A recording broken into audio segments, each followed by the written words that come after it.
Okay, तो चलो आज हम लोग पढ़ेंगे ज्योमेट्रिक प्रोग्रेशन जीपी। ठीक है, तो लास्ट क्लास तक हम लोग पढ़ लिए थे कि अरिथमेटिक प्रोग्रेशन में इंसर्शन ऑफ अरिथमेटिक मीन तक पढ़ लिए थे। ओके, तो आज हम लोग पढ़ेंगे ज्योमेट्रिक प्रोग्रेशन, उसका स्टार्टिंग क्लास है। थोड़ा समझने का कोशिश करते हैं, चीज़ें आसान है क्योंकि हम लोग सीक्वेंस पढ़ चुके हैं, तो अभी हमको ये अभी डिफिकल्ट इतना नहीं लगेगा शुरू में। ठीक है, पहला स्टेटमेंट देख लो, The ratio of any term to its previous term of a sequence is constant। अगर कोई भी टर्म और उसका प्रीवियस टर्म ये दोनों का रेशियो सेम हो जाएगा तो इन दैट केस हम उसको बोलेंगे क्या, एक जीपी है। तो मान लेते हैं एक सीक्वेंस है, उसका n नंबर ऑफ टर्म्स है या फिर कुछ टर्म्स है, और टर्म्स हमारा t1 आ गया, t2, t3, t4 ऐसे करके आ गया। तो ये एक जीपी है, कैसे पता चलेगा? तो क्या करोगे, इसमें कोई भी टर्म ले लोगे, हम जनरल टर्म ले लेते हैं, nth टर्म मान लेते हैं tn बाय tn-1। अगर tn में हम tn-1 डिवाइड कर दें और हमको जो वैल्यू मिला उसमें n रहेगा ही नहीं, इंडिपेंडेंट ऑफ n होगा, that means it is a GP. मतलब एक सीक्वेंस में अगर हमको ऐसे मिला कि कोई भी टर्म से उसका प्रीवियस टर्म को मैं डिवाइड करूंगा और हमको जो मिलेगा उसमें n रहेगा नहीं, इंडिपेंडेंट ऑफ n होगा, that means it is a GP. तो कुछ इंपॉर्टेंट पॉइंट हमारा पहला ये हो गया। दूसरा, अगर वो रेशियो जो है कोई भी टर्म है उसका प्रीवियस टर्म जब हम डिवाइड करते हैं कांस्टेंट आता है, उस कांस्टेंट वैल्यू को बोलते हैं हम लोग क्या, कॉमन रेशियो, जिसको कि हम स्मॉल r का नाम से जानते हैं। अगर क्वेश्चन में कहीं पे r यूज हो गया होगा तो हो सकता है हम उसमें कैपिटल R भी यूज कर ले, या फिर कोई नोटेशन कभी हम चेंज करके लिख सकते हैं, बट इन जनरल हम क्या करेंगे, स्मॉल r ही लिखेंगे इन केस ऑफ क्या, कॉमन रेशियो। ठीक है, कॉमन रेशियो क्या होता है, कोई भी टर्म से उसका प्रीवियस टर्म को डिवाइड करोगे तो जो वैल्यू आता है वही उसी को कांस्टेंट आता है, तो उसी को हम लोग बोलते हैं क्या, कॉमन रेशियो। ठीक है, तो कैसे निकलेगा, t2 बाय t1 करोगे तो निकल जाएगा, t3 बाय t2 करोगे तो भी निकल जाएगा, t4 बाय t3 करोगे तो भी निकल जाएगा, tn बाय tn-1 करोगे तो भी निकल जाएगा। So that is how we are going to find out the common ratio of a GP. ठीक है, चलो मान लेते हैं हमारा फर्स्ट टर्म, हमारा एक जीपी का मान लेते हैं फर्स्ट टर्म हमारा a है, t1 is equal to a। तो t2 हमारा कितना होगा, t2 is equal to what? तो हमको पता है कि t2 by t1 is equal to r होता है। इसका मतलब t2 क्या होना चाहिए, t1 इंटू r। t1 का वैल्यू a है तो t2 का वैल्यू हमारा ar हो गया। So t1 is equal to a अगर हुआ तो t2 will be ar। t3 क्या हो जाएगा, t3 by t2 is equal to r अगेन, तो t3 का वैल्यू हो जाएगा t2 इंटू r। t2 का वैल्यू ar निकल चुका है, तो t2 का वैल्यू ar निकल चुका है, तो into r will make it ar square। So that is how हम क्या कर सकते हैं, एक जीपी का nth टर्म तक भी पहुंच सकते हैं। तो यहाँ पे मैं देख रहा हूँ कि t1 हम a लिए, जिसमें r का पावर कितना है, 0 है। t1 में r का पावर 0 है। हम t2 निकाले, t2 हमको मिला क्या, ar, जिसमें हम देख रहे हैं कि r का पावर कितना है, 1 है। फिर हम t3 निकाले, t3 में हम देख रहे हैं कि r का पावर हमारा हो गया क्या, 2। मतलब जो ले रहे हैं टर्म, उससे एक कम हो जाता है r का पावर। r का पावर क्या होता है, उससे कम हो जाता है। जो हम ले रहे हैं, क्या चीज बताओ, n मतलब t1, t2, t3 जो ले रहे हैं उससे कम हो जा रहा है। सो ऐसे अगर हम tn तक जाएंगे तो it must be ar to the power n-1। तो हमारा जो nth टर्म है, जनरल टर्म है, वो हमारा nth टर्म हो गया। nth टर्म का जो वैल्यू हो गया वो हमारा हो गया ar to the power n-1। ठीक है, ar to the power n-1, ये हम इसको क्या बोलते हैं, जनरल टर्म। इसका एक जीपी का जनरल टर्म होता है जो ar to the power n-1। ऐसे जैसे हम लोग एपी में पढ़े थे, ऐसे जीपी में अगर हमको शुरू से नहीं लास्ट में से pth टर्म बोलता है तो फिर वो शुरू में से कौन सा टर्म हो जाएगा, n minus P plus 1 term. Same चीज जो हम लोग पढ़े थे एपी में, यहाँ पे भी वही। फिर यहाँ पे भी हमको अगर लास्ट टर्म से अगर हमको कोई टर्म निकालने के लिए बोला है तो हम यूज कर सकते हैं L by R to the power n minus 1। यहाँ पे ये जो लिखा है L हमारा हो गया लास्ट टर्म, L हमारा क्या हो गया, लास्ट टर्म।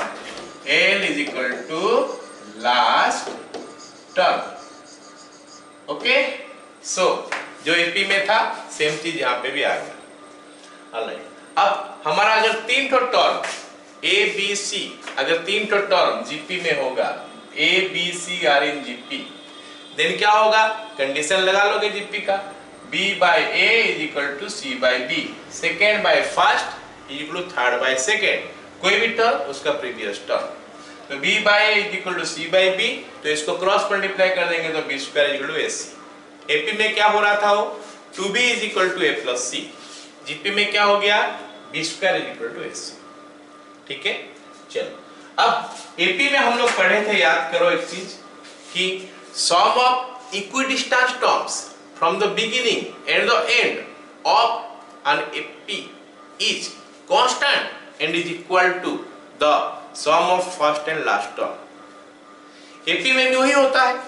चलो मैं कुछ लेता हूं, मान लेते हैं AR square, AR cube, AR to the power 4, AR to the power 5, AR to the power 6, AR to the power 7, ऐसे कुछ टर्म में ले लिया। तो हम क्या देखेंगे, शुरू और लास्ट में से, शुरू से और लास्ट में से ये फर्स्ट टर्म हो गया, ये शुरू से फर्स्ट टर्म और लास्ट पे फर्स्ट टर्म, ये दोनों का प्रोडक्ट देखो कितना आ रहा है, a into AR to the power 7, that makes it a square R to the power 7। अब देखो शुरू से सेकेंड और लास्ट में से सेकेंड, ये शुरू से सेकेंड है, ये लास्ट में से सेकेंड, ये दोनों को मल्टीप्लाई करो, AR टू द पावर 6, फिर से हमारा आ गया क्या, A square R to the power 7, ये हमारा शुरू से थर्ड और ये हमारा था लास्ट से थर्ड, ये दोनों को मल्टीप्लाई करो, ये भी हमको वही दे रहा है। ऐसे ही अगर मेरे को ये वाला और ये वाला को मल्टीप्लाई करना है तो भी हमको ही मिल रहा है। तो ये चीज एपी में जो हम पढ़े थे प्लस का फॉर्म में, यहाँ पे वो चीज हम इनटू का फॉर्म में पढ़ेंगे। Sum of equidistance terms from beginning and the end of an AP are constant and is equal to sum of first and last term. यहाँ पे product of equidistance term from the beginning and the end of AP of GP are constant and that is equal to product of first and last term. So ये सारी चीज हमारा GP का case में आता है। इतना तक सबको समझ में आ गया? ठीक है, ऑलराइट। अब हम लोग देखते हैं, हाँ ठीक है, अब हम लोग देखते हैं कि जीपी का एन टर्म्स को अगर ऐड करेंगे तो हमको कितना मिलेगा। जीपी का एन टर्म्स को ऐड करेंगे मतलब एस एन लिखेंगे, ये हो गया हमारा A1 plus A2 plus A3 या फिर T भी लिख सकते हैं यहाँ पे, प्लस ऐसे करते करते जाएंगे AN तक पहुंच गए। तो इसका फॉर्मूला क्या आता है? इसका फॉर्मूला क्या आता है, A1 के लिए हम लिख सकते हैं A प्लस A2 के लिए लिख सकते हैं AR प्लस A3 के लिए लिख सकते हैं AR स्क्वायर प्लस इसके लिए लिख सकते हैं AR to the power n-1। Okay, इसे हम लिख सकते हैं। एक चीज मैं बताना भूल गया, थोड़ा पीछे जाता हूं मैं, ठीक है, यहाँ पे बताना एक चीज भूल गया, क्या R होता है कॉमन रेशियो। तो R का वैल्यू क्या क्या हो सकता है, what is the permitted value of R? R का वैल्यू 1 हो सकता है, 1 से ज्यादा हो सकता है, 1 से कम हो सकता है। Okay, R will be 1 more than 1 और get less than 1। R का वैल्यू 0 नहीं हो सकता, R cannot be 0। और अगर हमको R का वैल्यू ग्रेटर देन 1 मिलता है तो ये इंक्रीजिंग जीपी है। क्या है? Increasing GP. एक मिनट यहाँ पे नहीं लिखते हैं,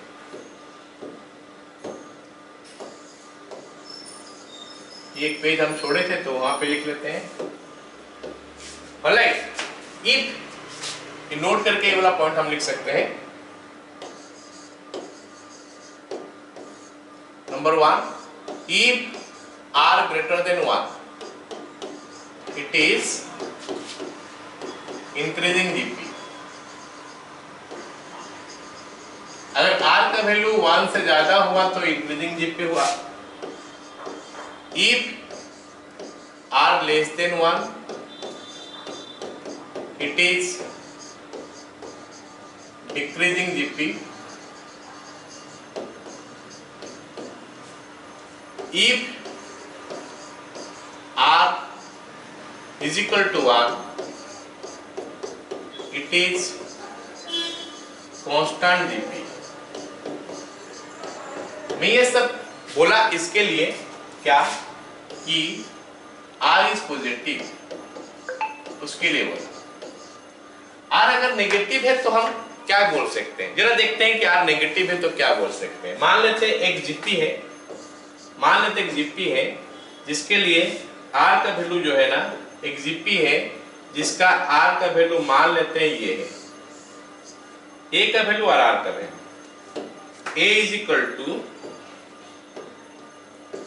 2 और r इज इक्वल टू -2, तो क्या बोल सकते हैं, देखते हैं इसका टर्म सब क्या क्या आएगा। पहले तो a आता है, ठीक है, फिर आता है a इंटू r, 2 इंटू -2 -4, फिर आता है a इंटू r स्क्वायर, क्या आता है 2 इंटू 4 8, फिर आता है a इंटू r क्यूब -16, या फिर यहीं पे भी मल्टीप्लाई करते चलो, क्या हो रहा है +32। तो इस टाइप का केसेस में हम कुछ बोल नहीं सकते। देखो यहाँ पे घटा फिर बढ़ा, फिर घटा फिर बढ़ा, फिर घटा फिर बढ़ा, ऐसे कुछ नहीं बोल सकते। लेकिन r का वैल्यू अगर पॉजिटिव है तो वहां पे हम इंक्रीजिंग, डिक्रीजिंग और कांस्टेंट जीपी का बारे में बोल सकते हैं। सर ये कांस्टेंट जीपी क्या है? कांस्टेंट जीपी इसको बोलते हैं 3 3 3 3 3। ऐसे टाइप का जीपी को हम देखेंगे ना तो हम बोलेंगे क्या कांस्टेंट जीपी। क्या ये जीपी में है सर? हाँ ये जीपी में है। क्या एपी में है? हाँ ये एपी में भी है। ये ऐसे सारे चीज जो होता है ना, ओपी में भी होता है, जीपी में भी होता है, यहाँ पे वैल्यू सारे सेम आता है। कोई बात नहीं, ये समझ में आ गया सबको। आर का वैल्यू पॉजिटिव है, ग्रेटर देन 1 है तो इंक्रीजिंग जीपी, लेस देन 1 है तो डिक्रीजिंग जीपी उसको बोलते हो, और इक्वल्स टू 1 है तो कांस्टेंट जीपी हो गया। चलो अब हम सम पढ़ रहे थे ना, ये चलो इसको लिखते हैं। अब इसका वैल्यू क्या आएगा? इसका वैल्यू क्या आएगा मैं बता देता हूँ। a इंटू, हमारा टाइम वेस्ट नहीं करेंगे, कैसे हुआ कहां से प्रूव हुआ इधर निकाल लेते हैं। a इंटू है ना 1 minus r to the power n by 1 minus r, ये लिखते हैं। a into 1 minus r to the power n by 1 minus r, ये हम तब लिखते हैं जब हम देखते हैं कि r का वैल्यू जो है लेस देन 1। अगर r का वैल्यू 1 से कम है तो हम ऐसे लिखेंगे। अगर r का वैल्यू 1 से ज्यादा है तो हम लिखेंगे a into r to the power n minus 1 by r minus 1। ये कब लिखेंगे? जब r इज ग्रेटर देन 1। और अगर r का वैल्यू 1 हुआ तो ये a, ये भी a, सारी चीज a हो गया, a n बार ऐड हो गया तो इट बिकम्स n। तब हुआ जब r का वैल्यू इज इक्वल टू 1 हो गया। ठीक है, so this is the formula to find the sum of n terms of a GP. एक जीपी का n टर्म्स का सम निकालने के लिए हम इस फॉर्मूला का इस्तेमाल करते हैं। ओके ना? अब मेरे बात ध्यान से सुनो, क्या करें हम। एपी में सम ऑफ n टर्म पढ़े थे, दो फॉर्मूला उसके लिए निकाले थे।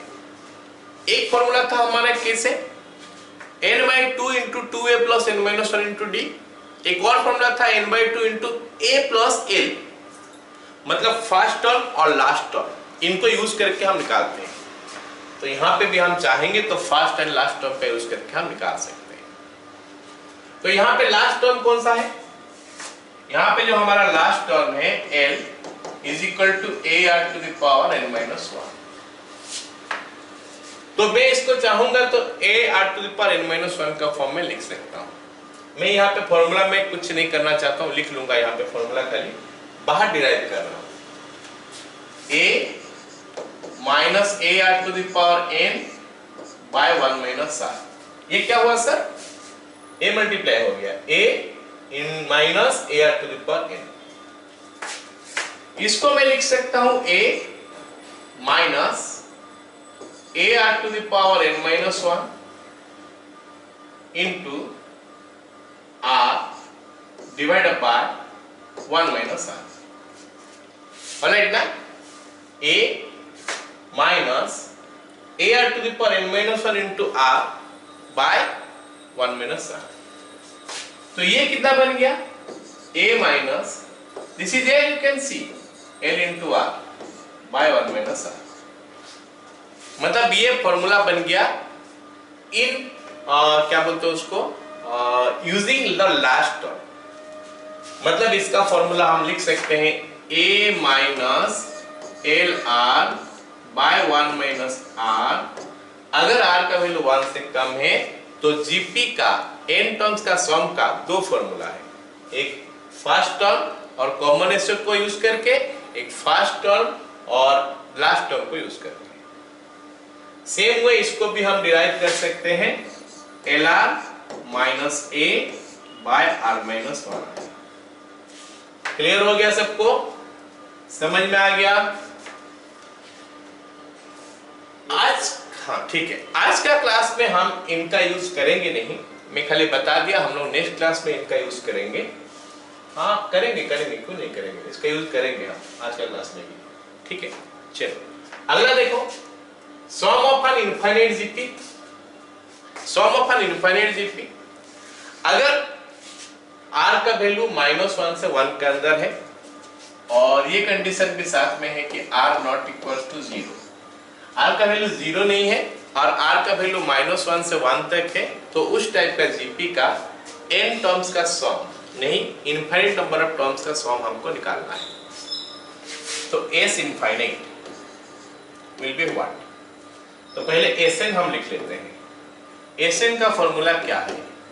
A into 1 minus R to the power n by 1 minus R। सभी को पता है कि यही फॉर्मूला यूज होगा क्योंकि R का वैल्यू 1 से कम है, so you are going to use this formula. अब एक वैल्यू लेते हैं, R का वैल्यू 1 से कम है तो एक वैल्यू लेते हैं 1/2।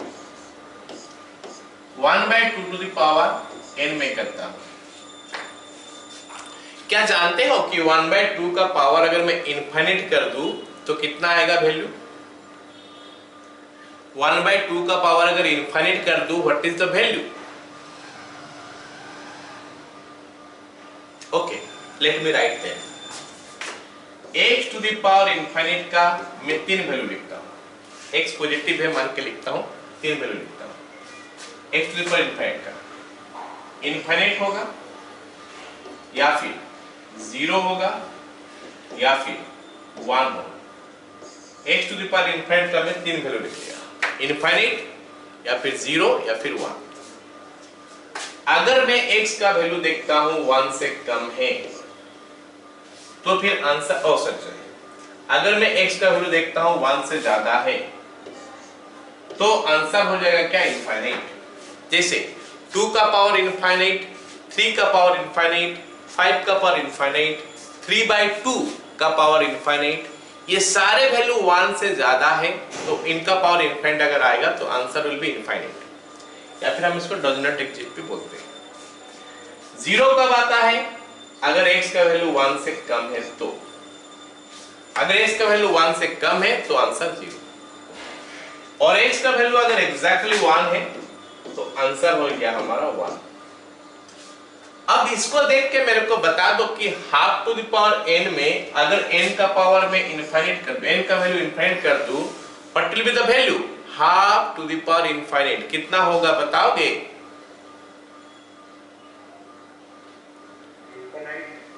Half to the power infinite is equal to infinite. यहाँ पे मैं 3 वैल्यू बताया, देखो इनफाइनाइट कब होगा? 0 कब होगा, 1 कब होगा? 0 होगा ना भाई। इनफिनिट क्यों होगा? इनफिनिट कब होता है? जब x का वैल्यू 1 से ज्यादा है। अब हाफ क्या 1 से ज्यादा है? हाफ तो 1 से ज्यादा नहीं है ना, हाफ तो 1 से कम है। तो अगर हाफ 1 से कम है तो आंसर शुड बी 0। अगर 2 टू द पावर इनफाइनाइट होता तो इनफाइनाइट होता, मतलब इसका वैल्यू 0 होता है। इसका मतलब अगर मैं Sn में s इनफाइनाइट चले जाऊं तो यहां पे मेरे को मिलेगा a into 1 minus 0 by 1 minus r। अब ये 1 माइनस 0 कहां से लाए सर? a तो लिखा हूं, 1 तो लिखा हूं, माइनस r का वैल्यू मेरे को पता है कि -1 से 1 के अंदर है, जो कि 1 से कम है। तो अगर 1 से कम है तो in that case answer is 0। तो 1 माइनस 0 बाय नीचे 1 माइनस r। क्योंकि n का जगह में मैं चेंज किया हूं इनफाइनाइट, तो यहां पे भी n की जगह में मैं इनफाइनाइट करूंगा, बाकी कोई जगह में कुछ चेंज नहीं हो पाएगा। तो your s infinite is going to be a by 1 minus r। एक छोटा सा फॉर्मूला निकल के आ गया, किसका? s इनफाइनाइट का एक छोटा सा फॉर्मूला निकल के आ गया। You have to remember that formula कि अगर मैं n टर्म्स का सम निकालता हूं, इनफाइनाइट नंबर का टर्म्स निकालता हूं Gp का, तो उसका सम का वैल्यू जो होता है एक छोटा सा है, जो first term divided by 1 minus r। All of you got it? और सबको ये पता होना चाहिए कि यहाँ पे जो r का वैल्यू है -1 से 1 का अंदर है, और r का वैल्यू ऑब्वियस बात है 0 नहीं होगा, बाकी सब कुछ हो सकता है। So this is all about theory जो हमको पढ़ना था आज जीपी में। वो थ्योरी तुम लोग को जब नोट में मिल जाएगा उसको पढ़ लेना, नोट करके रख लेना, उसको आराम से पढ़ लेना, ठीक है? याद कर लेना अगले क्लास तक। तो आज हम लोग कुछ क्वेश्चन करते हैं अभी, ठीक है?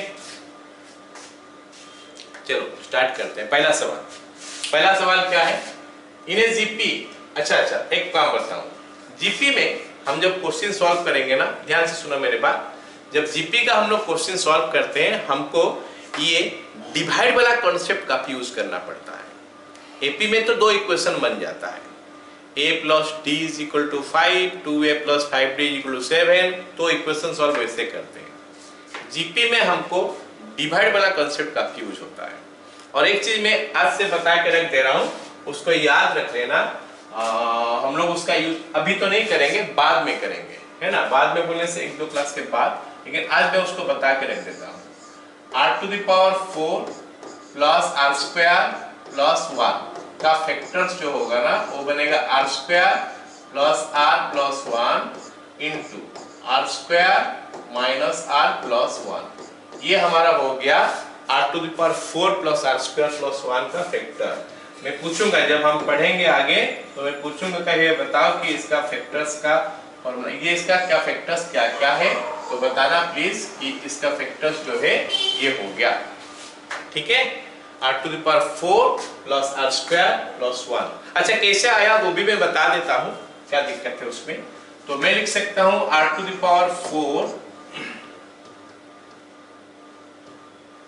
मैं लिख सकता हूं r to the power 4 plus r square plus 1 को r to the power 4 plus 2r square plus 1 minus r square. Value तो ही रह गया, 2r square minus r square हो गया। तो इसको लिख सकता हूं क्या, r स्क्वायर प्लस 1 का whole square minus r square हो गया। अब ये बन गया हमारा a square minus b square. a square minus b square होता है क्या है, a plus b into a minus b। तो बन गया ना r to the power 4 plus r square plus 1 is equal to this one. So this factor you have to remember. हम इसको आगे यूज करेंगे, आज का क्लास में हम इसको यूज नहीं करने वाले हैं, लेकिन हम लोग जब selection of terms of GP हम लोग पढ़ेंगे उसका ऊपर क्वेश्चन करेंगे, तो क्वेश्चन करते समय इसका जरूरत हमको पड़ेगा। And let me tell you, GP में हमारा ये डिवाइड का कॉन्सेप्ट बार बार यूज होगा। चलो अब ये क्वेश्चन को करते हैं। पहला क्वेश्चन क्या है, in a GP the third term is 6, six term is 48। तो लिखते हैं T3, T3 का वैल्यू हमको दिया है कितना 6, T3 इज इक्वल टू 6 और T6 इज इक्वल टू कितना 48, ये हमको दिया है। और साथ में बोला है लास्ट टर्म हो गया हमारा L या फिर AR⁴n-1 हम बोल सकते हैं, इज इक्वल टू दिया है कितना 3072। हमको सवाल में पूछा है क्या कि भाई फर्स्ट टर्म बता दो, नंबर ऑफ टर्म्स बता दो, मतलब A का वैल्यू बता दो और साथ में N का वैल्यू भी बता दो, ठीक है। चलो अब हमारा जीपी का जो nth टर्म का फॉर्मूला है Tn is equal to AR⁴n-1, ये सबको पता होना चाहिए कि nth टर्म का ये फॉर्मूला है, जीपी का nth टर्म का ये फॉर्मूला है, ये सबको पता होना चाहिए। ऑलराइट, तो हम इसको यूज कैसे करेंगे, T2 नहीं, मेरा मन में जो भी वैल्यू आएगा तो T5 लिखेंगे क्या AR⁴, T8 AR⁴7। हम ये पूरा का पूरा नहीं लिखने वाले, पावर एक तो घटा देंगे, काम खत्म। T28 AR⁴27, T100 AR⁴99। That's all. This is how we write Tn for GP। AP में A plus n-1 into D कर रहे थे, एक कम कर रहे थे, यहाँ पे हम ऐसे करेंगे। चलो लिखते हैं। क्या मेरे को कोई बोलेगा T3 कितना लिखूंगा? T3 के लिए मैं क्या लिखूंगा? AR⁴2 या फिर AR²। This implies T3 is equal to AR² और T6 हमारा हो गया T6 is equal to AR⁵। That is equal to 6 दिया है, this is equal to 48 दिया है। AR⁵ है, मैं 8 लिख लिया। ऑलराइट, ये हमारा इक्वेशन 1 हो गया, ये हमारा इक्वेशन 2 हो गया। अब हम क्या करने वाले हैं, इक्वेशन 1 और 2 को डिवाइड कर देंगे। मैं बताया ना डिवाइड का कॉन्सेप्ट काफी यूज होगा जीपी में। तो equation 2 by equation 1, equation 2 divide by equation 1, AR⁵ by AR² is equal to 48 by 6। तो R³ का वैल्यू हो गया 8, R का वैल्यू हो गया ±2।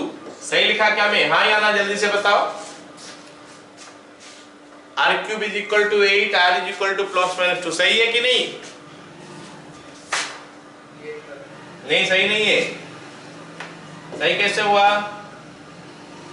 क्यूब में प्लस माइनस नहीं आता है, स्क्वायर में प्लस माइनस आता है, ठीक है।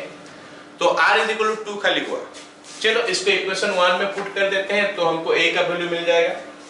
इक्वेशन 1 में पुट करेंगे तो हमको A का वैल्यू मिलेगा, ठीक है। लिखेंगे इक्वेशन 1 बिकम्स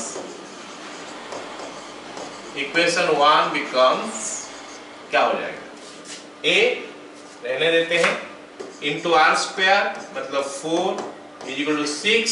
तो A का वैल्यू हो गया हमारा 6/4 इज इक्वल टू 3/2। A मिल गया, जबकि A तो मेरे को चाहिए नहीं था, क्वेश्चन में पूछा नहीं था। लेकिन A नहीं निकालेंगे तो N नहीं निकाल पाएंगे, तब मैं इसका यूज करता हूं। AR⁴n-1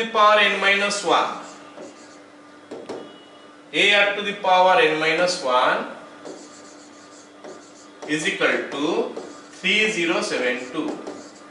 अब A का वैल्यू पुट कर देते हैं 3/2 इंटू R का वैल्यू पुट कर देते हैं 2⁻n-1 इज इक्वल टू 3072। हो गया कि ना? अब क्रॉस कर लेते हैं। 2⁻n-1 is equal to 3072 into 2/3।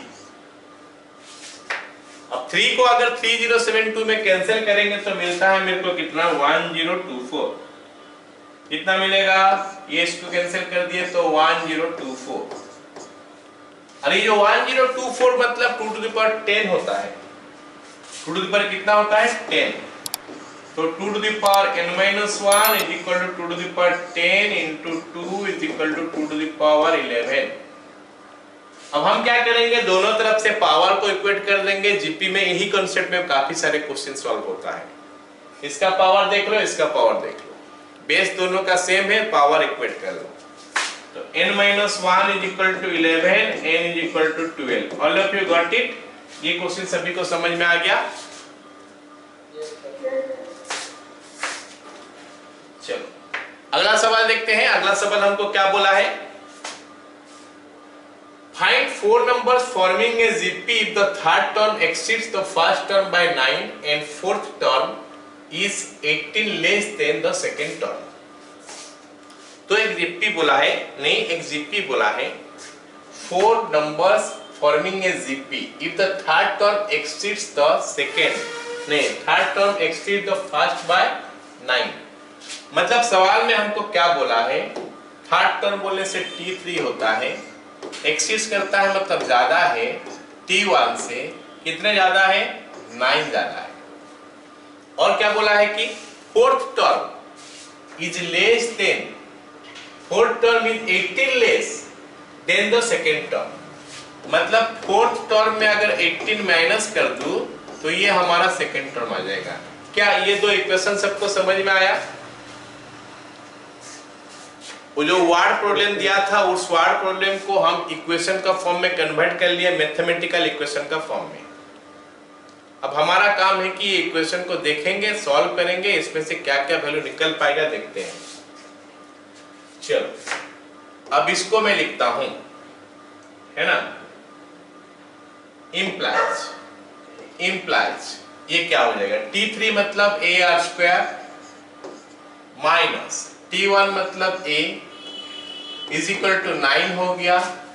या फिर हम ऐसा बोल दे कि A कॉमन लेने से R² minus 1 is equal to 9 and let me write equation 1 for this. I hope सभी को ये वाला पार्ट जो है समझ में आ गया। अब हम सेकेंड वाला लिखते हैं। This implies AR³ minus 18 is equal to AR। अब अगर एक तरफ लेके आऊंगा तो AR³ minus AR is equal to 18, या फिर AR कॉमन ले लूंगा तो R² minus 1 is equal to 18। ये हो गया हमारा इक्वेशन नंबर 2। इक्वेशन 1 इक्वेशन 2 कैसे मैं निकाला सबको समझ में आया?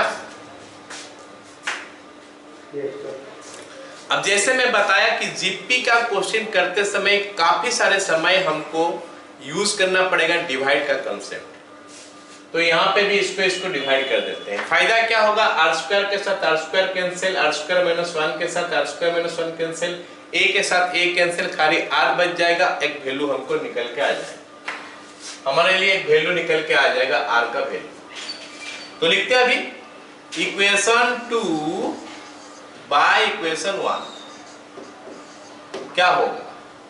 AR into R² minus 1 by A into R minus 1 R² minus 1 is equal to 18 by 9। अब अगर किसी को इक्वेशन डिवाइड करना आता नहीं है या फिर इक्वेशन में डिवाइड किया समझ में नहीं आया तो बोल सकते हो। मैं एक बार दोबारा से रिपीट कर देता हूं। इक्वेशन हम कैसे डिवाइड किए? लेफ्ट हैंड साइड और लेफ्ट हैंड साइड को डिवाइड कर दिए। लेफ्ट हैंड साइड है AR इंटू R² माइनस 1, इसका left hand side A into R² minus 1। तो लेफ्ट के साथ लेफ्ट डिवाइड हो गया, राइट के साथ राइट डिवाइड हो गया। तो जब हम इक्वेशन डिवाइड करते हैं this is the way, left के साथ लेफ्ट डिवाइड करो, राइट के साथ राइट डिवाइड करो, तो इक्वेशन डिवाइड हो। अब हमारा क्या हो गया? इसमें R का वैल्यू निकल के आ गया 2, R इज इक्वल टू 2। चलो एक वैल्यू तो निकल के आ गया, इसका यूज हम कर लेते हैं या तो इक्वेशन 1 में या फिर 2 में। हम हमेशा उस रास्ता में जाना पसंद करते हैं जिस रास्ता में हमको चीजें जल्दी मिल जाता है, आसानी से मिल जाता है। तो हम देखेंगे कहां पे जल्दी मिलेगा। ऐसे दोनों बहुत ज्यादा डिफिकल्ट है नहीं, फिर भी equation 1 is better than equation 2, तो 1 का यूज करते हैं। फ्रॉम इक्वेशन 1 a इंटू 2 का square 4 minus 1 is equal to 9 implies a is equal to 3। So a भी हमको मिल गया और साथ में r भी हमको मिल गया, a और r दोनों मिल गया।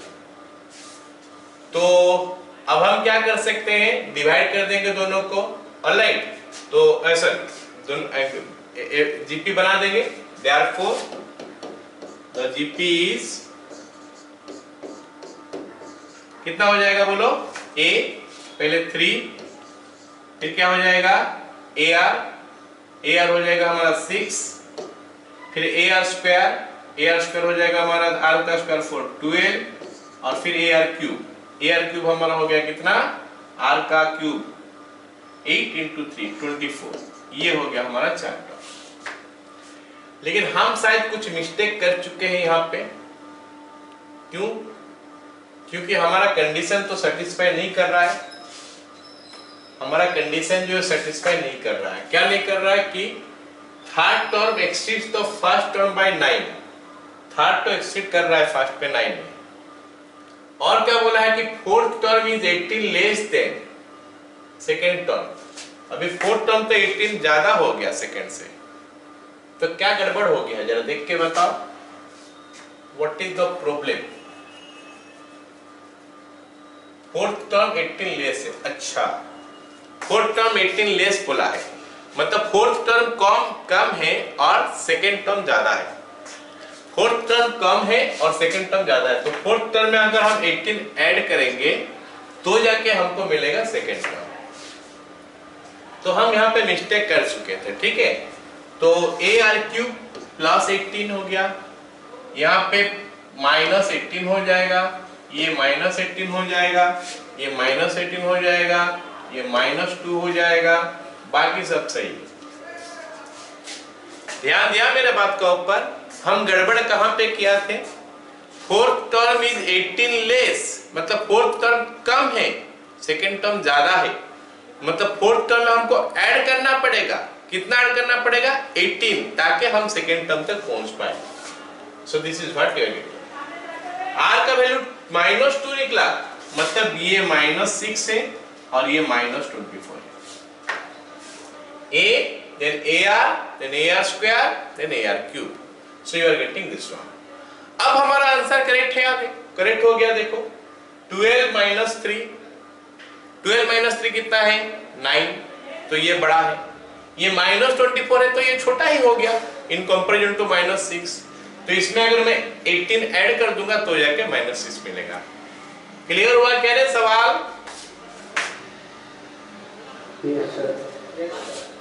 चलो, तो मिस्टेक हम कर लिए थे, ये इक्वेशन बनाते समय यहाँ पे मैं माइनस कर लिया था जबकि प्लस होना चाहिए। एनीवे सॉल्व सुधार दिए मिस्टेक को, लास्ट में आंसर है तो देखें कि वो सेटिस्फाई नहीं कर रहा है, तो उससे हमको पता चल गया, ठीक है। चलो अगला सवाल देखते हैं। बोला है कि the third term of a GP is 6, find the product of first 5 terms. बोला है कि थर्ड टर्म का वैल्यू हो गया 6, तो पहला 5 टर्म का प्रोडक्ट निकाल के बताओ। चलो ये दिया है मेरे को T3 इज इक्वल टू 6, और हमको बोला है कि T1 T2 T3 T4 T5 बताओ कितना है। एक काम करता हूं ना, मैं लिखता हूं T1 T2 T3 T4 T5 का वैल्यू। T1 A है तो ये AR हो गया, ये AR स्क्वायर हो गया, ये AR क्यूब हो गया, ये AR पावर 4 हो गया। तो इसको लिख सकते हैं A to the power 5 into R to the power 10। चलो ये हो गया। अब T3 का वैल्यू जो 6 दिया है, T3 हमारा AR स्क्वायर है, AR स्क्वायर का वैल्यू 6 है। बोलो यहां तक समझ में आया? अब हाँ ठीक है, अब हम दो काम कर सकते हैं।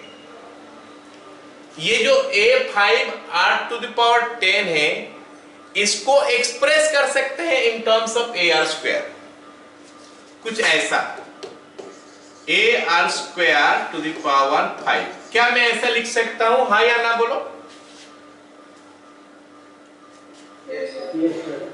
अब ये AR² का वैल्यू तो है ना 5, नहीं 6, तो AR² का जगह में 6 डाल दिया, तो 6⁵।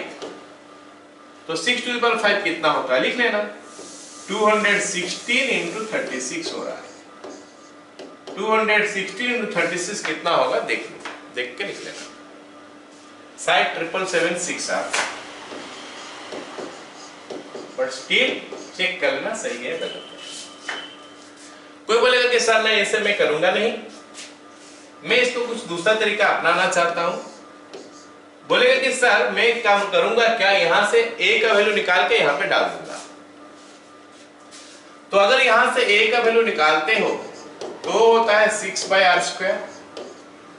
तो बोला कि सर मैं ऐसे करूंगा, 6/r² करूंगा, इनटू साथ में r⁻10 है तो लिखूंगा, ये 6⁵ हो गया, r⁻10 हो गया, इंटू r⁻10 हो गया, तो आंसर तो फिर से 6⁵ आया, तो आंसर हो गया 776। सो मेथड हमारे पास 2 हो गया, और भी कुछ हो सकता है। कोई बोलेगा ना ना सर मैं ये नहीं करूंगा, मैं r² का वैल्यू निकाल के डालूंगा, वो भी कर सकते हो। सो हमको सबसे इजीएस्ट वाला चीजें, सबसे आसान चीज जो होता है उस मेथड में करना चाहिए। लेकिन किसी को अगर याद नहीं है, जानता नहीं है, ऐसे करोगे तो फिर वो अपना तरीका अपना सकता है। सही करना चाहिए, बस काम खत्म। सही करो, मेथड कुछ भी करो, अगर याद नहीं आ रहा है शॉर्टेस्ट मेथड, इजीएस्ट मेथड अगर याद नहीं आ रहा है तो कुछ भी करो, कंसेप्ट तो क्लियर होना चाहिए ना। कंसेप्ट होना चाहिए कि भाई ये है T3 का वैल्यू ऐसे है, मेरे को 5 तो निकालना है, तो ये 5 को मल्टीप्लाई करेंगे, मल्टीप्लाई करने से ये आ रहा है। अब इसमें तो हमको वैल्यू वगैरह डालना पड़ेगा जो गिवन है। अरे उसका तो कुछ ना कुछ तो यूज होगा ना, जो दिया है उसका यूज नहीं होगा क्या? कहीं ना कहीं यूज तो होगा, तो उसको यूज कर लेंगे तो हमको वैल्यू मिल जाएगा। ठीक है, समझ में आ गया क्वेश्चन? अगला क्वेश्चन देखते हैं। अगला क्वेश्चन हमको क्या बोला है कि 5, हमको क्या बोला है अगला क्वेश्चन, 5x y z और 405 आर इन जीपी, ये हमको बोला है। तो बोला है कि भाई बताओ कि z का वैल्यू क्या है। अगर ये जीपी में है तो z का वैल्यू बता दो। तो मैं ये पूछना चाहता हूं कि ये T1 है, ये T2 है, ये हमारा T3 है, ये हमारा T4 है, तो ये हमारा T5 होना चाहिए। अच्छा एक बात बताओ, हमको Z चाहिए, हमको Z चाहिए, और मैं क्या देख रहा हूं कि Z जो है ना वो T4 है, और मैं ये जानता हूं कि T4 का वैल्यू AR³ होता है, और मैं ये जानता हूं कि T4 का वैल्यू AR³ होता है। मतलब Z निकालने के लिए बोला है तो AR³ बताओ क्या है। अच्छा क्या पता है अभी तक? A क्या होता है? First term. फर्स्ट टर्म पता है ना मेरे को, हाँ ये तो है 5, मतलब A के जगह में 5। देन नेक्स्ट काम हो गया हमारा R का वैल्यू निकालना। अब सोचेंगे कि R कैसे निकाला जाए। सो क्या डेटा दिया है, कैसे यूज करें कि R का वैल्यू निकल के आ जाए। तो देखेंगे और क्या डेटा हमको गिवन है। तो गिवन डेटा जो है यहां पे है 405, तो उसका यूज किया जाए, उसका यूज करके R निकालते हैं। Once I get R, I will get Z, क्योंकि AR³ है, A मेरे को पहले से पता है 5 है, R का ऊपर सारी चीज डिपेंड कर गया। सो हमारा काम है ये सवाल में हम एक क्वेश्चन को एनालाइज किए, इतना सारे एंगल में देखें कि ऐसा ऐसा चीज यहाँ पे है, तो R का वैल्यू निकालना पड़ेगा पहले ताकि हम Z का वैल्यू निकाल पाए। तो r का वैल्यू निकालने के लिए 405 हम देख रहे हैं T5 है, T5 इज इक्वल टू 405 और T5 का जगह में मैं लिख सकता हूं AR to the power 4 is equal to 405। अब देखते हैं ये इक्वेशन में, इसमें A और R दोनों वेरिएबल है, 5 तो कांस्टेंट, 405 कांस्टेंट और 4 कांस्टेंट। तो अगर ये A और R में से किसी एक वैल्यू पता है तो दूसरा निकल जाएगा। और A का वैल्यू मेरे को दिखाई दे रहा 5 है, 5 into R to the power 4 is equal to 405। अब इसमें मैं अगर ऐसा करूं, 5 को लेके उधर डिवाइड कर दूं, R टू द पावर 4 81 हुआ, R इज इक्वल टू 3 हुआ। 3 क्या, +3 -3 दोनों आ सकता है, R टू द पावर 4 है ना, तो मतलब +3 -3 दोनों आ सकता है, +-3 बोथ कैन कम। ठीक है, तो AR क्यूब का वैल्यू फिर क्या हो जाएगा, कितना हो जाएगा A हो गया हमारा 5 इंटू +-3 का स्क्वायर ने cube, that is equal to 5 into +-27। तो मतलब क्या हो गया, 135 भी हो सकता है और -135 भी हो सकता है। So Z can have the value 5 +135 और -135। बताओ किसी को डाउट है क्या, या समझ में आ गया सबको, बताओ ये आ गया। So जब भी इवन पावर देखोगे दो वैल्यू निकलेगा, याद रखना, इवन पावर के लिए दो वैल्यू निकलेगा, ऑड पावर के लिए एक वैल्यू निकलेगा। ओके, और दोनों का यूज हम लोग कर लेंगे। चलो अगला सवाल देखते हैं। ओके, ये सवाल में क्या बोला है, बोला है कि the terms of a GP are positive. Alright, यहाँ पे टर्म पॉजिटिव बोल दिया है, इसका मतलब आर का वैल्यू अगर नेगेटिव आएगा तो हम उसको इग्नोर कर देंगे, हटा देंगे, लिखेंगे नहीं। The terms of a GP are positive if each term is equal to the sum of the terms following it. Sum of the two terms following it. Question miss हो गया, sum of the two terms following it, then the common ratio is what? ठीक है, बोला है कि एक GP है जिसमें हम कोई भी टर्म लेंगे, कोई भी टर्म, फर्स्ट ले सकते हैं, सेकंड ले सकते हैं, थर्ड ले सकते हैं,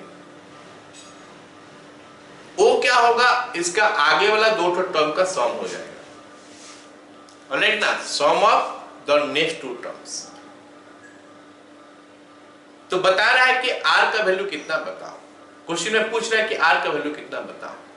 कल ये बोला है कि सारे टर्म इसका पॉजिटिव होगा, मतलब r नेगेटिव तो हम नहीं ले सकते। तो हम ऐसा बोलते हैं, late Tn is equal to Tn plus 1 plus Tn plus 2। Tn हमारा कोई भी टर्म हो गया, Tn plus 1 उसका आगे वाला, Tn plus 2 उसका आगे वाला।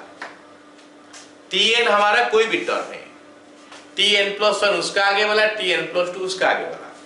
तो कोई भी term is equal to sum of the next two terms.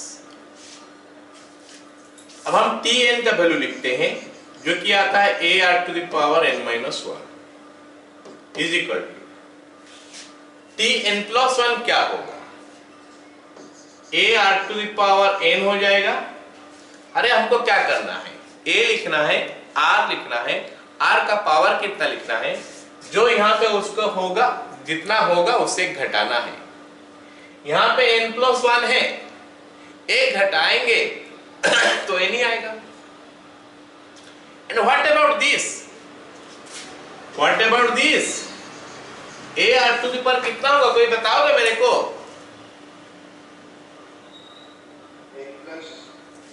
n+1।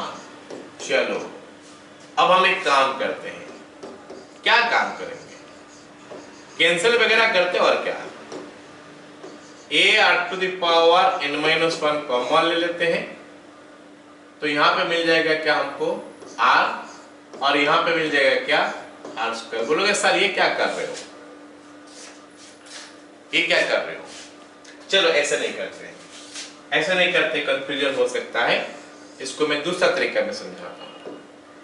AR to the power n-1 by AR to the power n-1 is equal to AR to the power n by AR to the power n-1 plus AR to the power n+1 by AR to the power n-1। ये तो समझ में आया ही होगा, इसमें कुछ common वगैरह क्या क्या है वो कुछ नहीं लिखा। ये समझ में आया होगा सभी को कि ये डिवाइड हो गया। हमारा एम क्या है भाई? हमारा एम है आर निकालना। हम आर निकालना चाहते हैं तो ये हटाना पड़ेगा। यहाँ पे ये हटाएंगे तो डिवाइड कर देंगे ये थ्रू आउट। और ऐसा करते हैं कि पावर एन जो है ना, ये हमको बहुत दिक्कत दिला रहा है। ये पावर एन जो है, पावर एन को भी हटाते हैं तो उसके लिए r to the power n-1 जो तीनों में से सबसे छोटा है वो डिवाइड कर दिया। तो यहां पे मिलेगा क्या? 1, क्योंकि सेम चीज दो बार डिवाइड हो गया।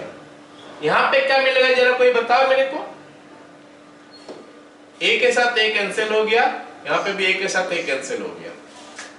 ये देखो r to the power n है, ये r to the power n-1 है। इससे ये कम है। अरे सुन लो, इससे ये कम है। अगर इससे ये कम है तो माइनस पावर तो जब, अच्छा r³ बाय r² कितना होता है? r ही होता है ना। इसलिए r होता है कि ऊपर वाला एक तो ज्यादा है, ये एक तो कम है। That's all.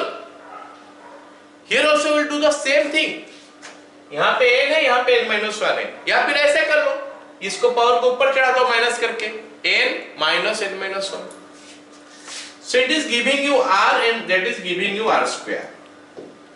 क्या समझ में आया? ये r है, ये r² है। तो ये हमको दे दिया क्या? r² plus r-1 is equal to 0। अब ये क्वाड्रेटिक इक्वेशन हो गया। ये क्वाड्रेटिक इक्वेशन को हमको सॉल्व करना है। ये जो क्वाड्रेटिक इक्वेशन हम देख रहे हैं, r² plus r-1 is equal to 0, इसको हमको सॉल्व करना है। a के जगह में 1, b के जगह में 1, c के जगह में -1। फैक्टराइज ये हो नहीं पा रहा है। ये चीज जो ना फैक्टराइज नहीं हो पा रहा है, क्योंकि फैक्टराइज नहीं हो पा रहा तो हम भूल जाएंगे उस मेथड में करना। तो हमारा जो फॉर्मूला है उस मेथड में कर सकते हैं। x is equal to, x के जगह में r है तो r is equal to minus b plus minus root under b² minus 4ac by 2a। बच्चों वाला चीज है, कितना समझाऊं? Minus b plus minus b² minus 4ac by 2a। बोलोगे सर माइनस 4ac बोल रहे हो, प्लस 2 लिख रहे हो, क्योंकि c का वैल्यू माइनस है। 4 इंटू 1 इंटू -1 मेक्स इट -4। तो 4ac इज -4। तो minus of -4 is this much.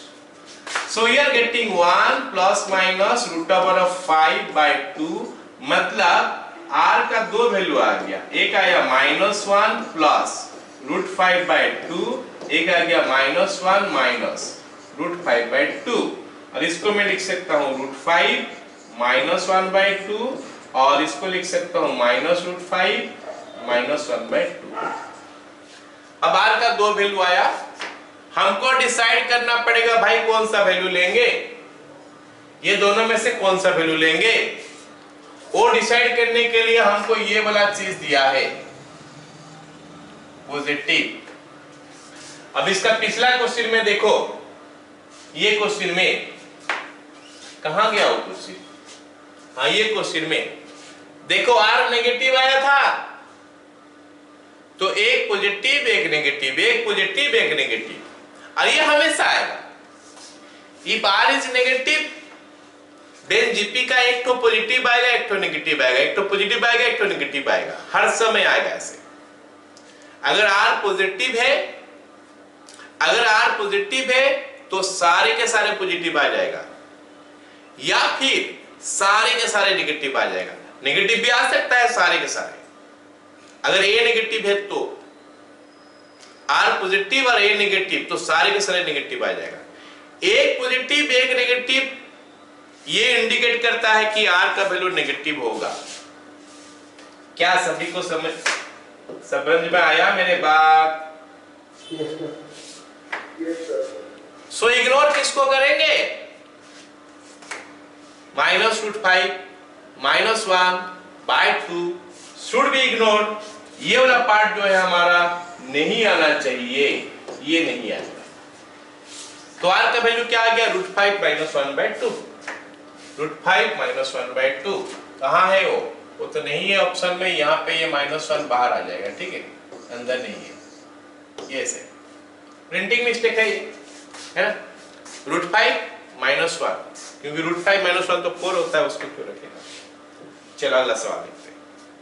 ये सवाल हमारा 2016 में आया था जेईई में।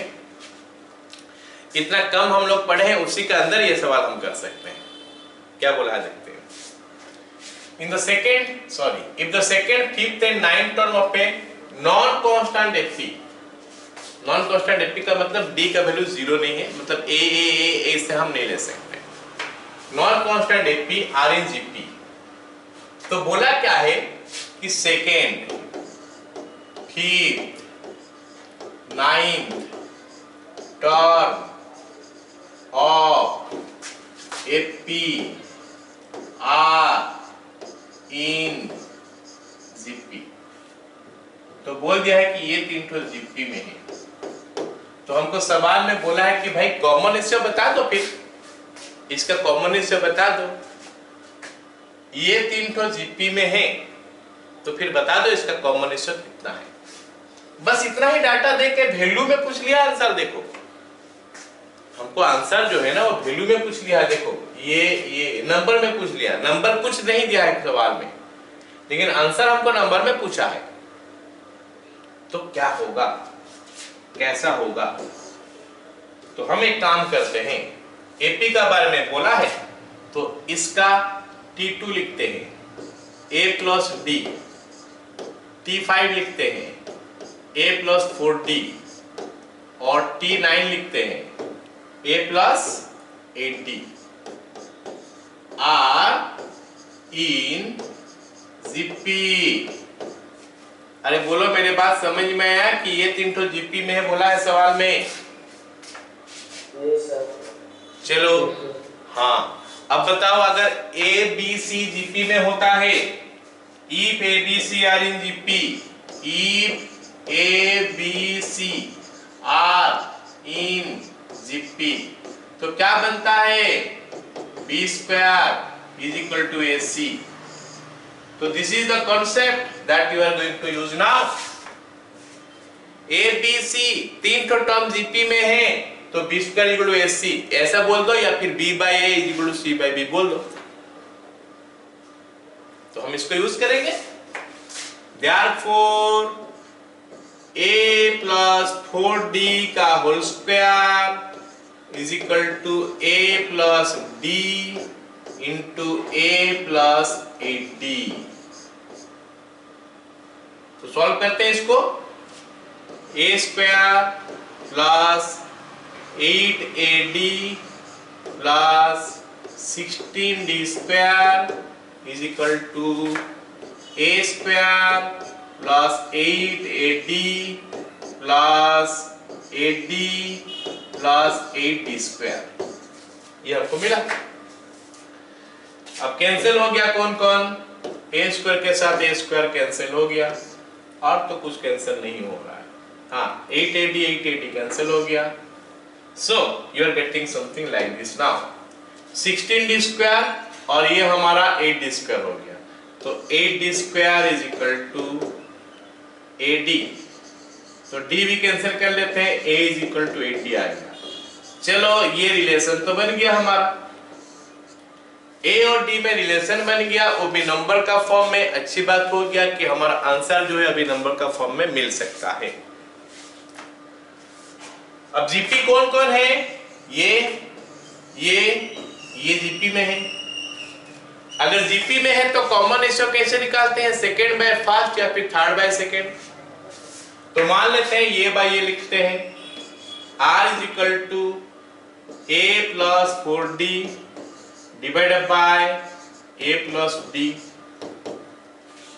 अब a का वैल्यू हम निकाल चुके हैं, 8d है, तो 8d plus 4d by 8d plus d।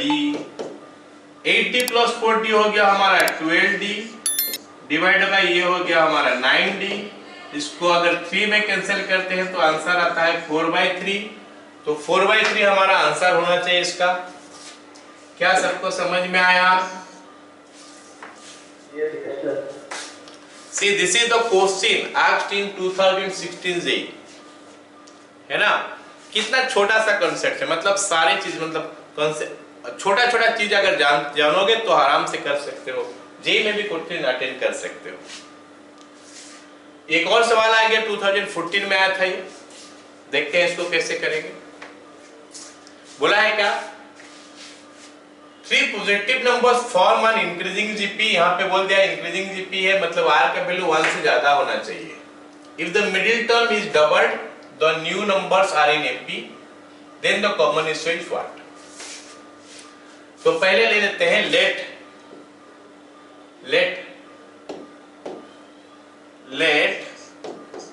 the terms are AR square. बोलोगे सर ऐसा क्यों ले रहे हो? क्योंकि बोला है ना जीपी में है 3 टर्म्स आर इन जीपी, तो यही तो जीपी का 3 टर्म है। अब बोला है कि if the middle term is doubled और उसमें 1 ऐड करोगे ना, क्या बोला, if the middle term is doubled then the new numbers are in AP। तो according to the question क्या क्या हो जाएगा, मिडिल का डबल कर देते हैं तो 2AR हो जाएगा। इसका पहले A जो था वो रहेगा, इसका बाद में AR स्क्वायर वो भी रहेगा। तो अब बोल रहा है कि AR जीपी में नहीं रहेगा, ये एपी में हो गया, R इन एपी। तो क्या दिक्कत है अगर ये एपी में आ गया तो? एपी वाला कंसेप्ट लगा लेंगे, twice of middle is equal to first plus last. Therefore 2 times of 2AR is equal to A plus AR square। हमको चाहिए R, तो A को गायब करना पड़ेगा ताकि हमको R का वैल्यू मिल जाए। तो A को ऐसे भी देखते हैं गायब हो सकता है, सब जगह में है, तो it will be 4R here is equal to 1 here plus R square। या फिर ऐसा बोल दो कि R square plus 4R, R square minus 4R plus 1 is equal to 0। इतना तक समझ में आया कि नहीं? बताओगे तो हम आगे जाएंगे। yes, sir। ये A सब जगह में है, कैंसिल कर दिया। अगर वो कंसेप्ट समझ में नहीं आया तो A कॉमन ले लेना, कैंसिल हो जाएगा फिर। तो फिर अभी R का वैल्यू निकालते हैं, माइनस B प्लस 4 हो गया, plus minus root over of 16 minus 4 divide by 2A मतलब 2, ये बन गया हमारा 4 प्लस माइनस 16 माइनस 4 होता है हमारा कितना, 12। 12 का root over 2 root 3 divide by 2, तो ये बन गया 2 प्लस माइनस रूट 3। तो एक आ गया हमारा 2 प्लस रूट 3 और दूसरा वाला आ गया 2 माइनस रूट 3।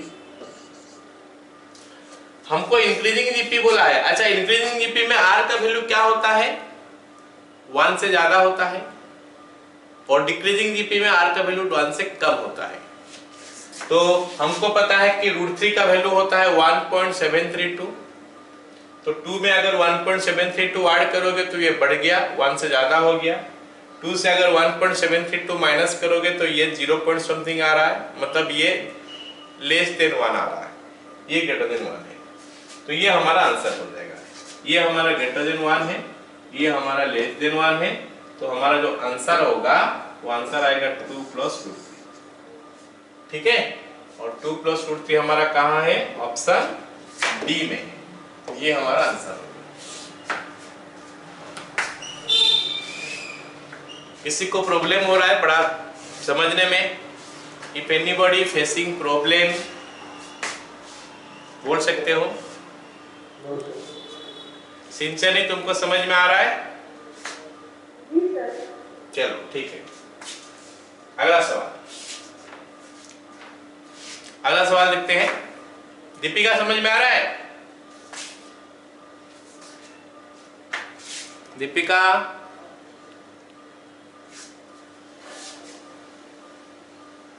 ओके चलो अगला सवाल देखते हैं फिर। अगला, अच्छा अब हम कुछ सवाल करेंगे ऐसे 2-3 सवाल जहां पे एक्चुअली हमको क्वेश्चन देखेगा तो वो जीपी में नहीं होगा, हम कुछ उसमें चालाकी करेंगे ताकि वो जीपी में कन्वर्ट हो जाए। शुरू में वो जीपी नहीं होगा, हम कुछ करेंगे उसके साथ छेड़खानी, कुछ करेंगे, कुछ चालाकी करेंगे ताकि वो जीपी में कन्वर्ट हो जाए।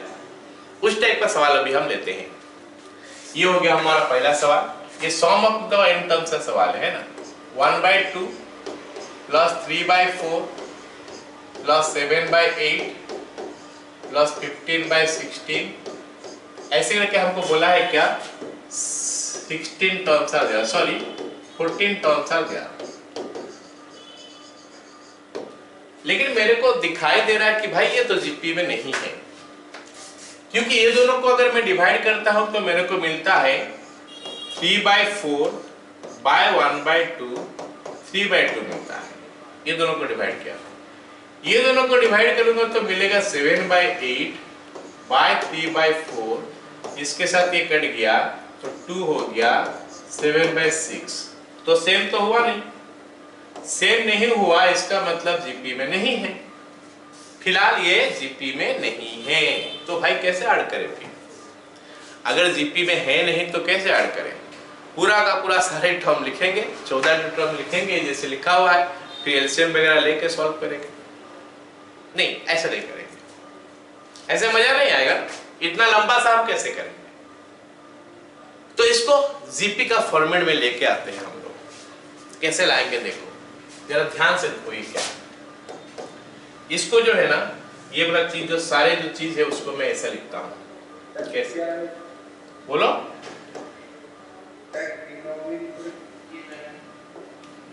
डिनोमिनेटर हाँ डिनोमिनेटर जीपी में है, लेकिन डिनोमिनेटर जीपी में होने से क्या होता है 2 4 6 हमारा क्या होता है जीपी कैसे होता है AR स्क्वायर AR क्यूब ऐसा होता है ना। ऐसे कैसे आएगा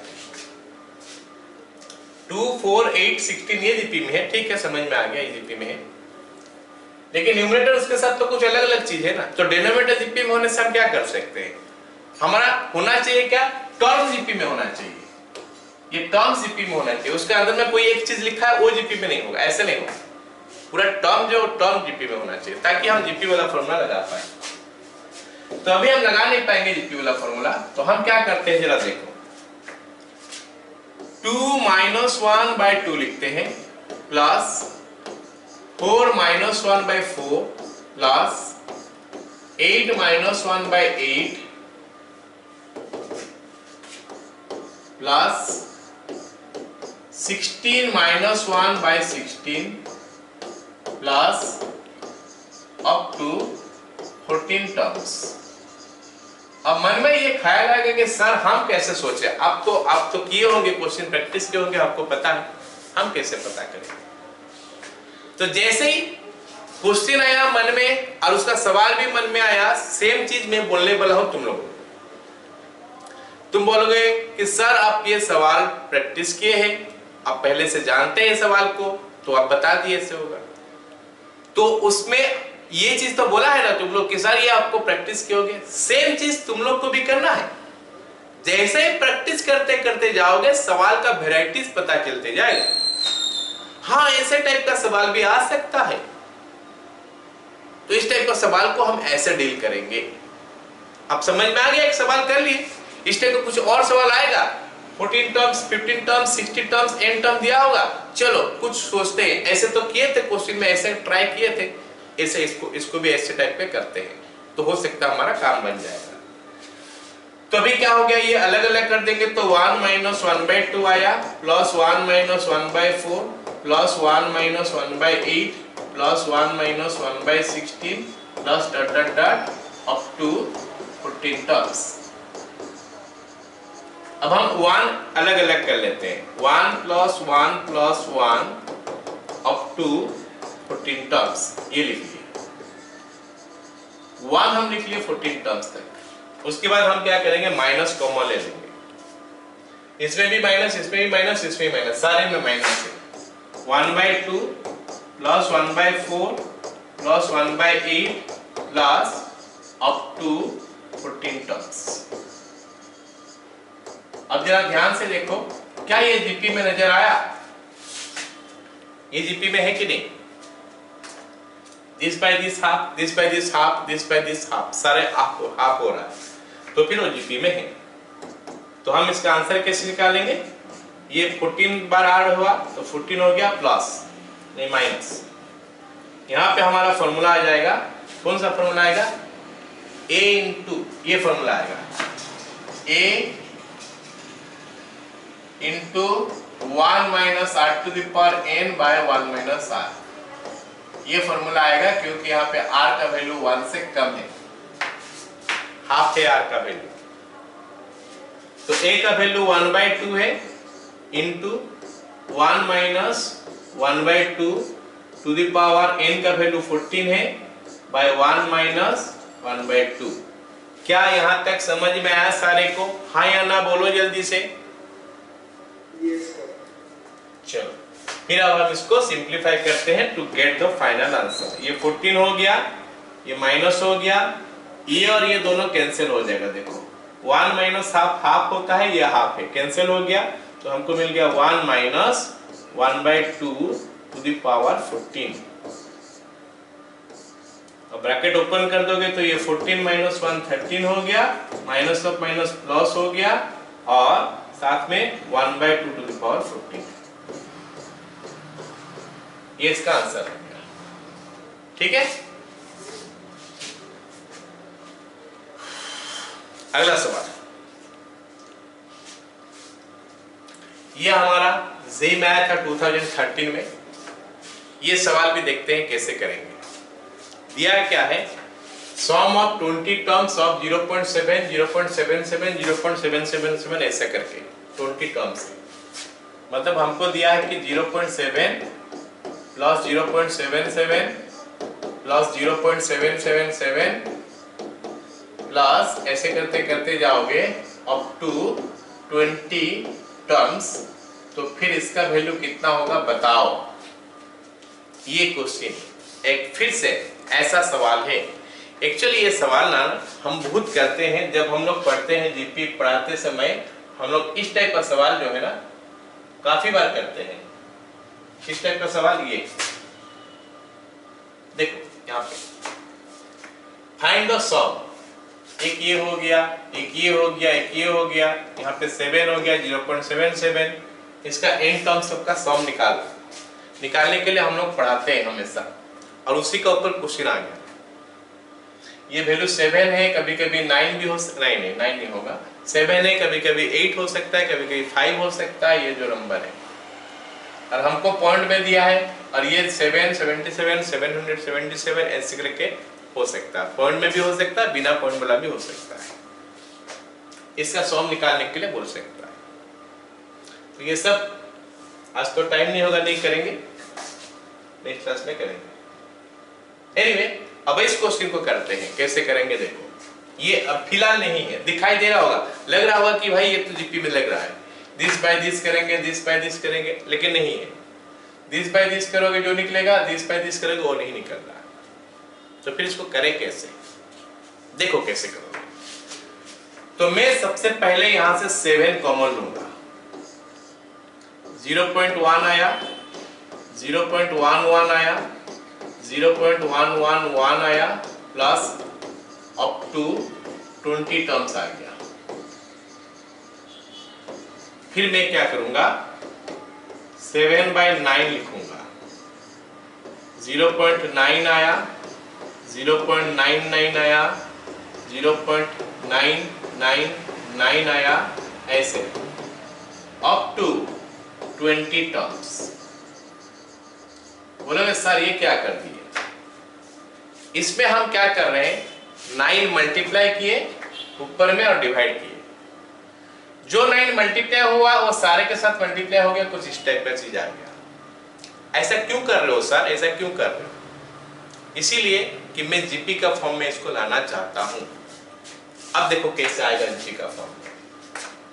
7/9 into 1 minus 0.1 plus 1 minus 0.01 plus 1 minus 0.001 plus ऐसे करके मेरे को मिल गया अप टू 20 टर्म्स। ये हम अप टू 20 टर्म्स करें।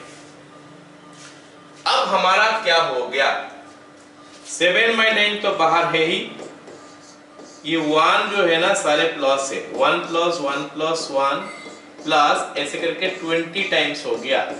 जैसे पिछला क्वेश्चन में हमारा था कितना टाइम्स, 14 टाइम्स, अब ये 20 टाइम्स हो गया।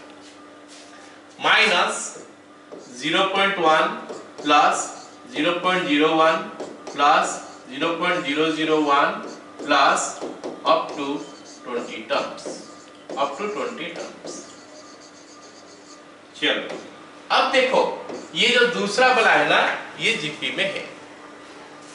0.1 का मतलब होता है 1/10, 0.01 का मतलब होता है 1/100, 0.001 का मतलब 1/1000। देखो ये जीपी में है, इसको इसके साथ डिवाइड करो या फिर इसको इसके साथ डिवाइड करो, सेम नंबर ही मिल रहा है। कितना मिल रहा है बताओगे कोई? दिस बाय दिस करने से, दिस बाय दिस,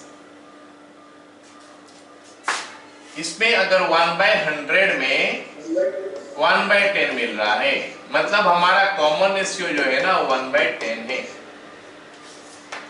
तो इसका कॉमन रेशियो 1/10 है, ध्यान से देखो, और फर्स्ट वन 1/10 है। तो इसको लिख सकते हैं कुछ ऐसा, 7/9 इंटू ये 20 हो गया माइनस 0.1 का मतलब 1/10 हो गया, 1 minus 1/10 to the power 20 divided by 1 minus 1/10। Okay, अब इतना लिखने के बाद हम थोड़ा जाएंगे आंसर में क्या दिया उससे देखने के लिए। 7/9 7/9 7/81 ऐसे कुछ दिया है, तो देखते हैं क्या आता है। 7/9 ये हो गया, ये हमारा 20 हो गया माइनस, इसको देखते हैं 10 का पावर -20 में दिया है सारे जगह में, तो इसको 10 का पावर -20 कर देंगे।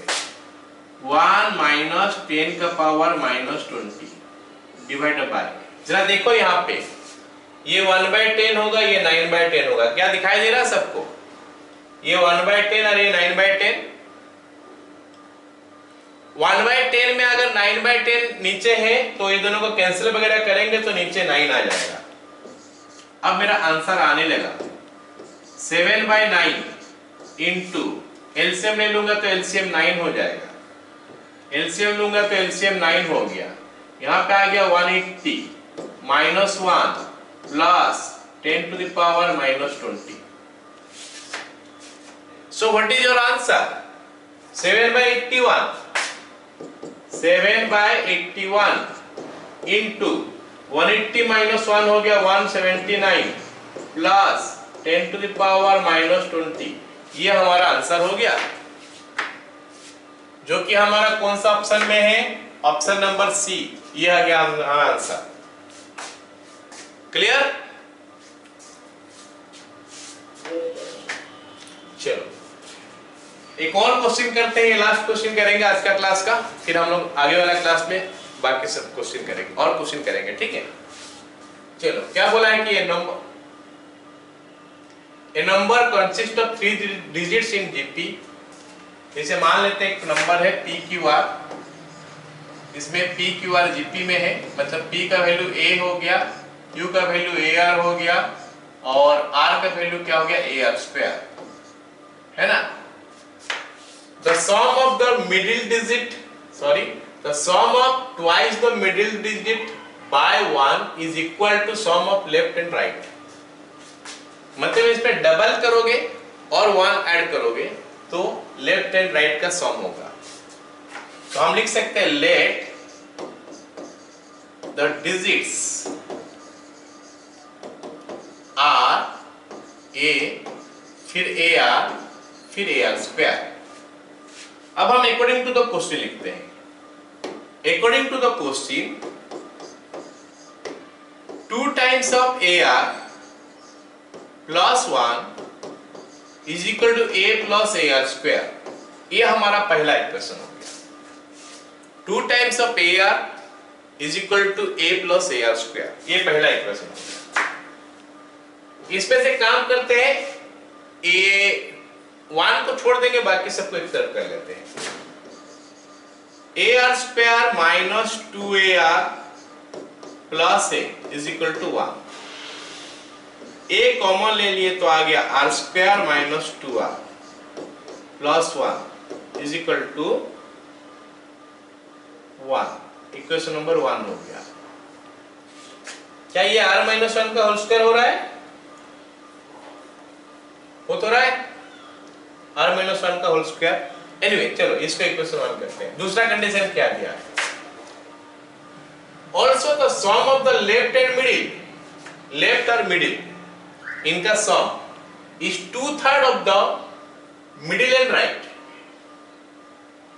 ये दोनों का sum is equal to 2/3 of middle and right। तो लिखते हैं also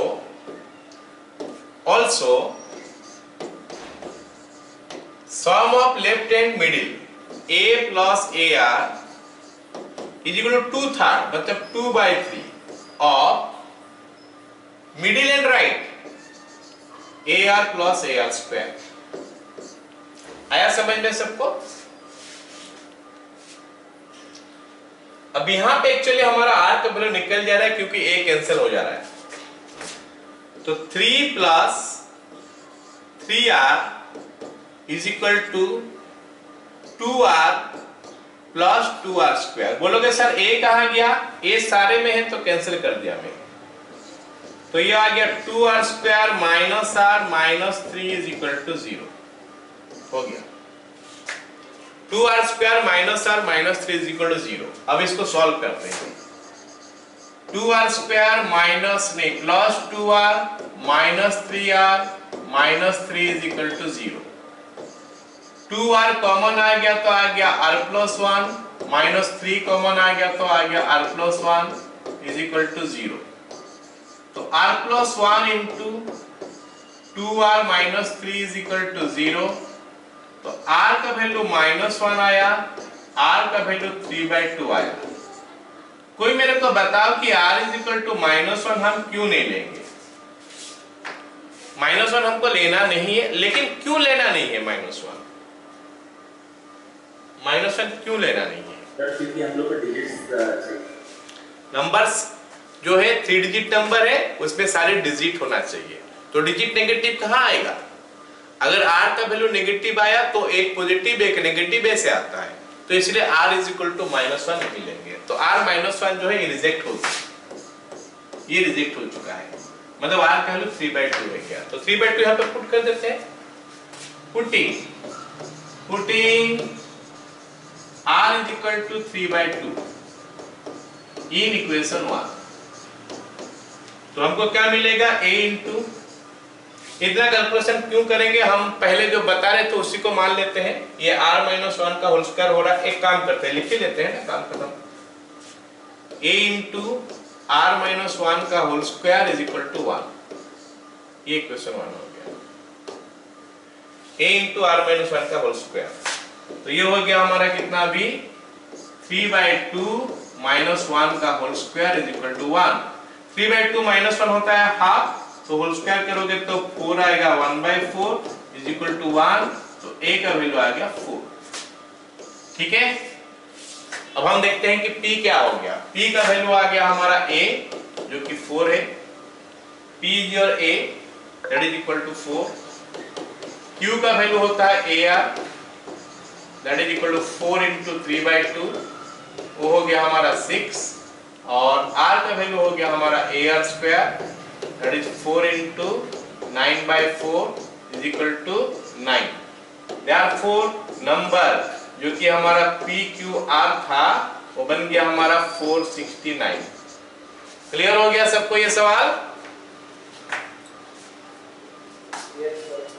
चलो, सो विद दैट आज का क्लास हम लोग यहाँ पे खत्म करते हैं।